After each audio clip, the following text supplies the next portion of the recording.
Okay, gang, see you next week. Listen, I can't do snack. I've always gotten a smile out of this, folks.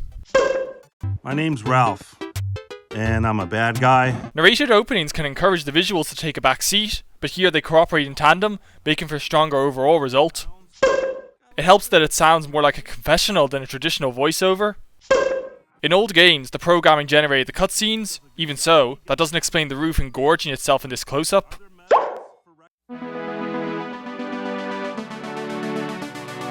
Having the score, thus far retro, mature into a mix of that and orchestral music as we pull back for the time-lapse is quite a nice touch. Considering how accurate the licensed games in this are, it's a little off-putting how the Street Fighter cabinet has Street Fighter 2's tile screen. An early highlight is how Fix-It-Felix captures the aesthetic of early arcade games, but also suggests what it would look like in 3 dimensions without being overtly fleshed out with details that wouldn't have been there. I especially dig the black pole casting a gloomy but homely aura over the landscape. They've been doing this for 30 years. Where is Felix keeping his other medals? I can hardly credit every external character, we'd be here all day, but I do love how enforced most are. The bad guys here are as good an example as any. Question, Ralph. We've been asking you to Buena for years now, and tonight you finally show up. Why is that? Today is the 30th anniversary of my game. Not a fully satisfactory explanation. Ralph's character really makes me feel he wouldn't have waited that long before giving Buena a go. You don't need to have played Pac-Man to get that. When the filmmakers focus on the in-jokes, they're generally ones all the audience will get. Bowser not speaking makes it all the funnier just seeing him stirring coffee, speaks volumes about his character. The reveal that this was all in Pac-Man, the first game with proper villains and proper AI, is so superbly handled, one of the better touches. All the games in the arcade are plugged into the same power outlet? Wouldn't happen. I'm glad it's this way, but still.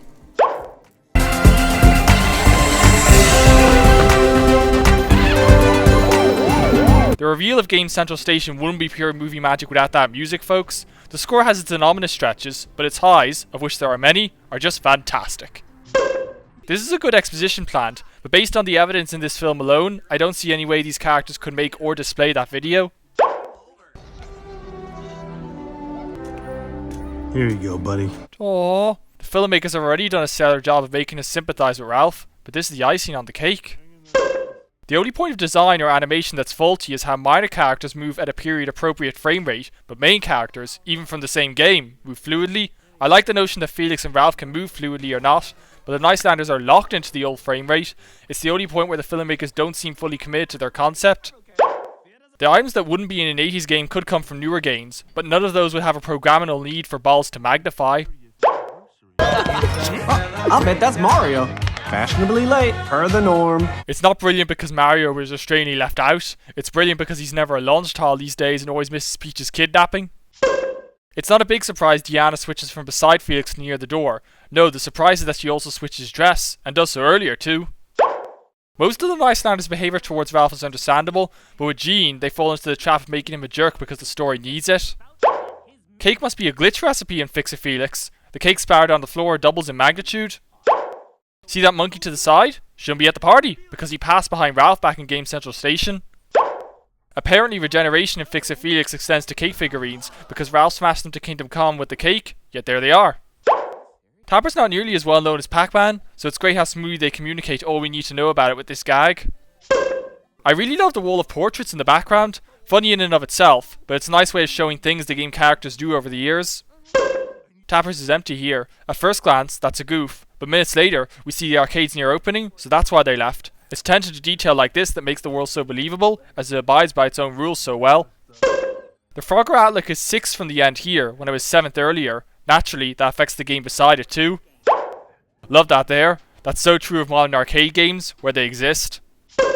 Having an 8-bit character infiltrate a modern shooter is a neat concept, but it could be forgotten about easily. Thankfully, the work in this world shows. It's not worth documenting every detail, but they're there for those who want to. The ammo count rises between shots even though the droid didn't reload. It's here that we get the first major taste of how structurally sound the script is with Plants and Playoffs. Seriously, a film student could use this as their thesis. Having a droid be the first person shooter was already a great concept, but making him extra dorky just nails it. Thanks, John.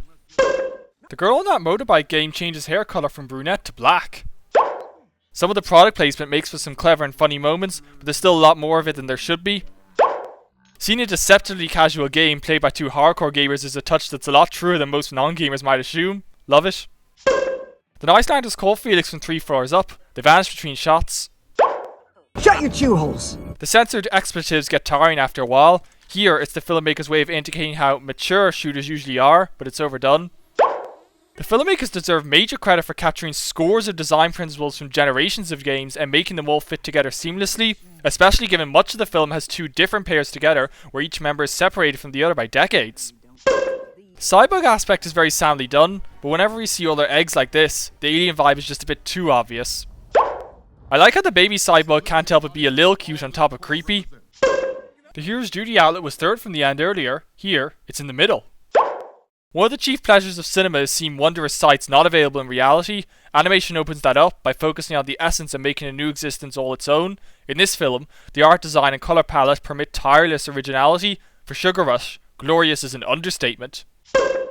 This is that candy go-kart game over by the whack-a-mole. Scenes for game characters, Mole and Troll are interchangeable because Sugar Rush is neighboured by a whack-a-troll machine.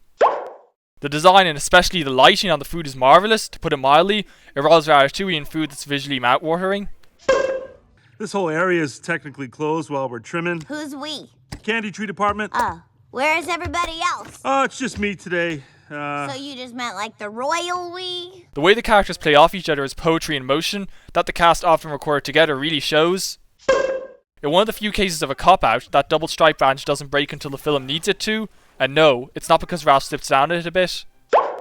The Burger Time outlet says it's now playing, yet the game's main character, Peter Pepper, is giving food to some unplugged characters here. The film tries to have Calhoun's backstory be played for laughs and taken seriously.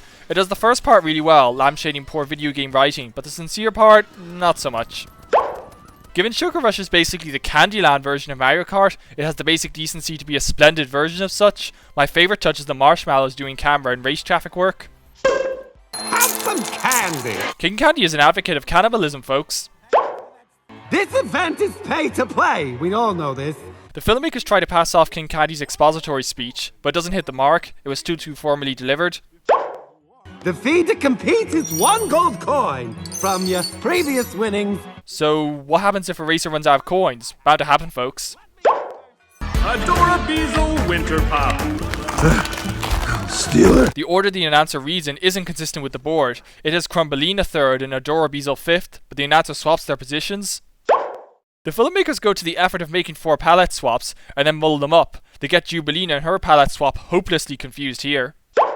Vanellope von Sweets! Yippee! I'm in the race! Given we later learn how roughly they treat Vanellope, there's no way she thinks she'd enter the race as smoothly as she seems to think they'd let her. Swizzle, Minty and Jubilina switch from next to their cars to sitting in them. Vanellope wasn't leaning around King Candy's car in the previous shot.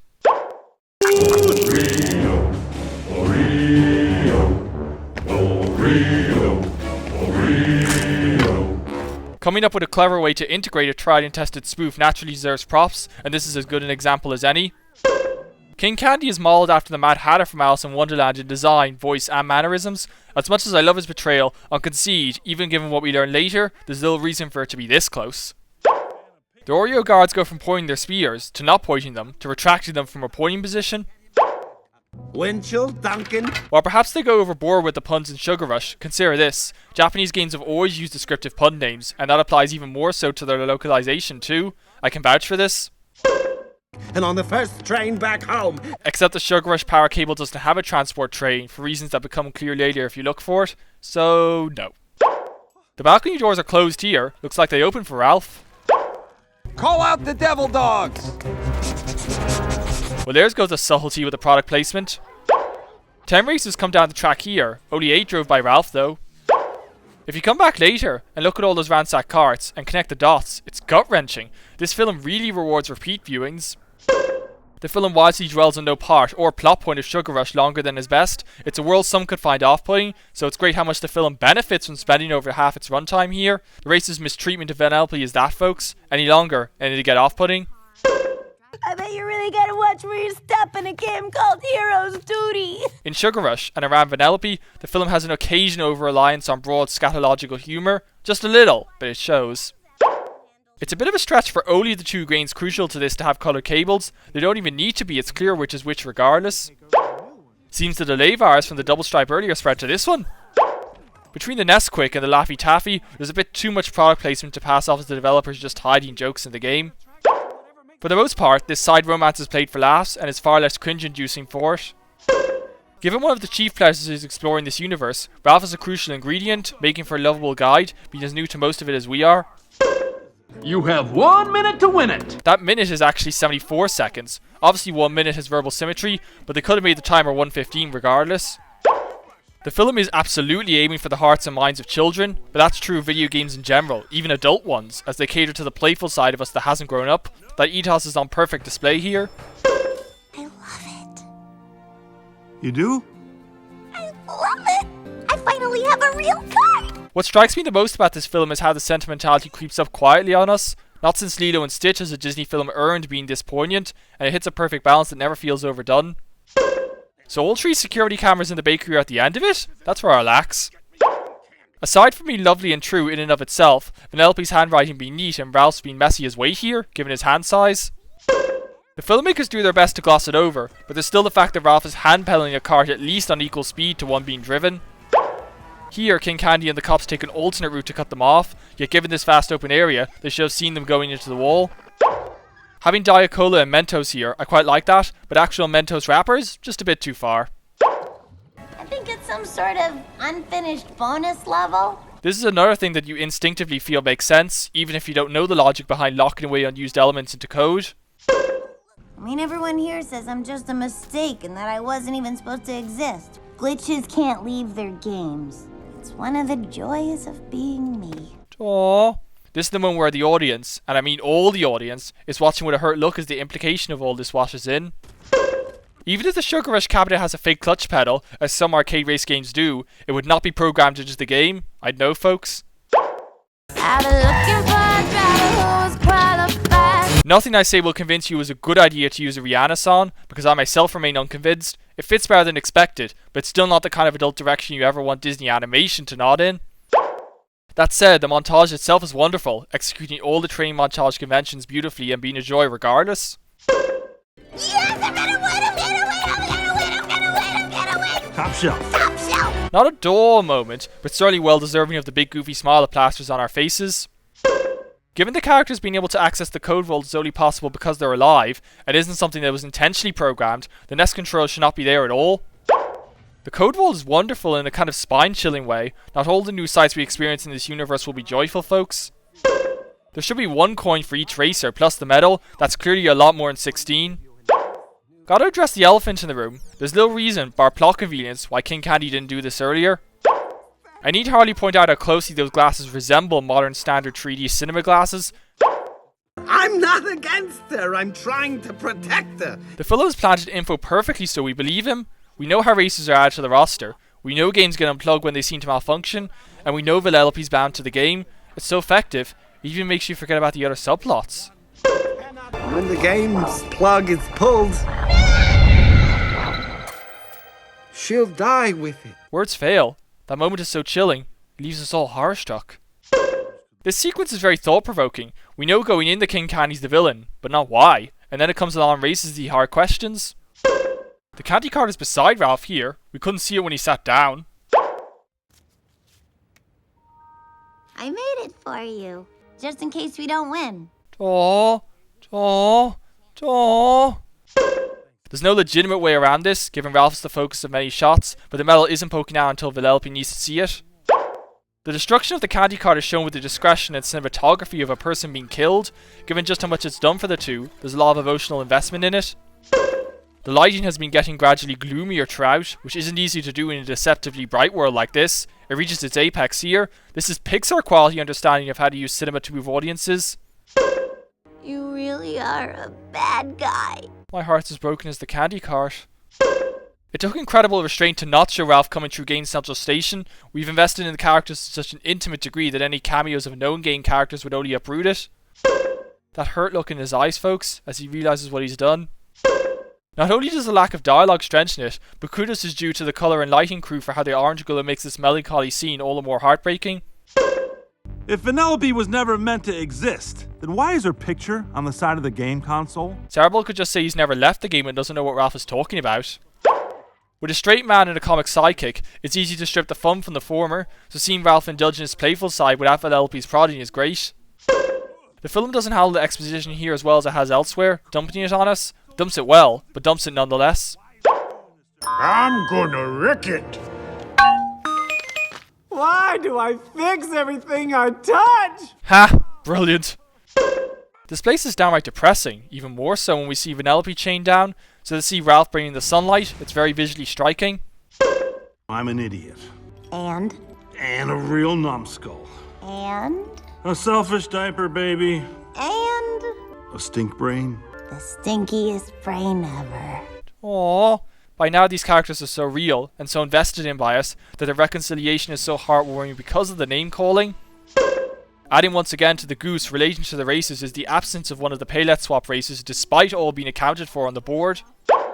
It's easy to despair when a film's third act gives itself over to action, but not only does it fit for a video game cartoon, this film has been pointing towards it, preparing us for it, building up to it the whole time. It makes for a glorious finale that is, no joke, the film's best part. Of course King Candy got the Turbo Red Shell equivalent, fellow Mario Kart gamers will sympathise. The board sign switches from start to finish, yet it was on finish. The visual detail in Sugar Rush has been top notch, but it really hits its peak in the climax, especially with all the effects. It's so tangible. As long as Disney Animation can keep producing work like this, more power to them. Vanellope catching King Candy is fine, as he has no need to take this race seriously, yet she's faster even when he's at full speed. The Candy Cart stats are through the roof. Ralph and Vanellope must have broken the game. No way! Everyone in the audience either gasps or yells his name here. It's been so brilliantly set up, folks, and truly makes him a thematic representation of everything Ralph might have been. Just focus and concentrate and glitch. Is it too early to cheer for the main characters? Because this is a very cheer-worthy moment. When the Candy Cart crashes, the two front wheels switch places. Adding to that is how the exhausts, which are consistent otherwise, swap sides here too. Sugar Rush only has a bright sky setting. No matter how much damage the Cybugs have done, it wouldn't change this radically. Ralph's running fast enough here that he bypassed many of the others, yet when he reaches the barrier, there are only a few behind him. Consider that Vanellope was screaming for help during the vision of this earlier. Here, she's calm and consoling Ralph. If anything, that makes it even more tear-jerking. On the one hand, we get a very video game final boss, with the main villain mutated beyond compare, and made genuinely terrifying. But it's breezed over a bit too rapidly to leave the impact it could have. Ralph takes a leaf out of Tai Lun's book here, waiting until the enemy makes a move before moving himself. Why did that Cybug resist the shot so easily when the others are weaker due to absorbing candy? Look at its colouring. Hey, genius! It's a jawbreaker! All these details really raise the film up a notch. Calhoun's main gun ran out of ammo, as we can see it discarded here, yet despite being black and standing out on the bridge, it wasn't there earlier. I'm bad, and that's good. I will never be good, and that's not bad. There's no one I'd rather be than me. Those words have so much meaning and psychological depth. This moment transcends any orange-eyed vibe it might evoke. You may notice that's not the Candy Cart. Earlier, Crumbelina left her car at the bridge's foot. The attention to detail impresses once again. Seems Sarabelle's taking his cue from Judy Hopps when it comes to rotation while being stuck. Or would that be Judy taking her cue for him? Taffeta wears mascara. That would not have been programmed in. Despite the reset, King Candy's logo and the mosaic of him are still there. I love if that was a hint at there being more to what Turbo did, but given this is set in the computer, it's almost certainly just an oversight. Vanellope must be passing her glitch to her clothes. How else to explain the outfit vanishing between shots? I do dig how the filmmakers briefly toy with pretending about Vanellope being a Disney princess, even though the audience instinctively knows a video game princess is completely different.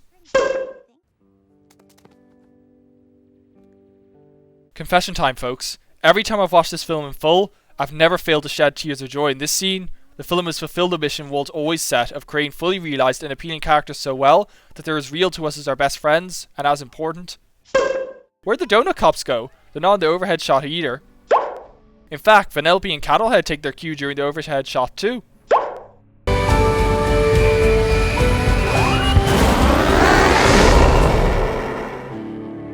Scores plenty of highs, especially in the last third, but it closes on a high note, both here and in the arcade finale. The whole arcade finale is a wonderful bookend, corresponding to the opening in both dialogue and visuals. If its only goal is establishing a fully realised afterlife for the characters beyond this film, well, level cleared. That girl's jacket changes colour too much to be attributed to lighting. You can see the gamer activating Vanellope's teleportation using up a power box, meaning it was an intended power all along. Again, great subtle detail. The card signature by Vanellope and Ralph is still there. It's touching to us, but what if a gamer saw it? Vanellope needs to be careful now. Turns out I don't need a medal to tell me I'm a good guy. Because if that little kid likes me, how bad can I be? Aww. These credits are a delight to watch, but by continuing their afterlife and having visual variety, even when it transitions to scrolling credits, they move fast enough and have enough visual decoration that they're not boring. The credit songs are all delightful, but Wreck-It Ralph is easily the best, arguably topping the Pac-Man fever hit it's inspired by. Need I even say this is brilliant? I'm sure you all concluded that yourselves.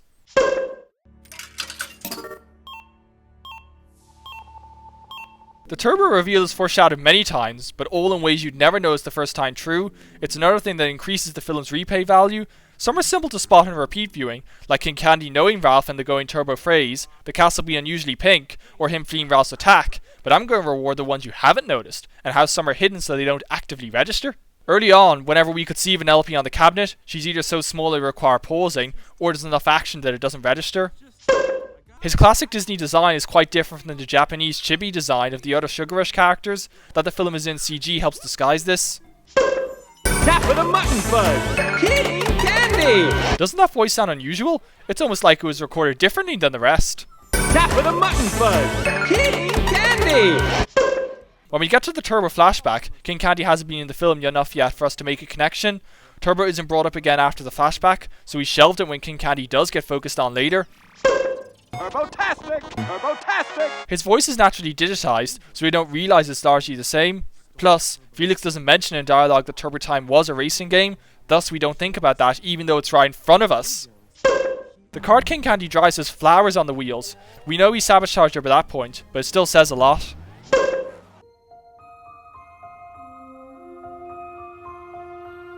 -1. I love it. You do?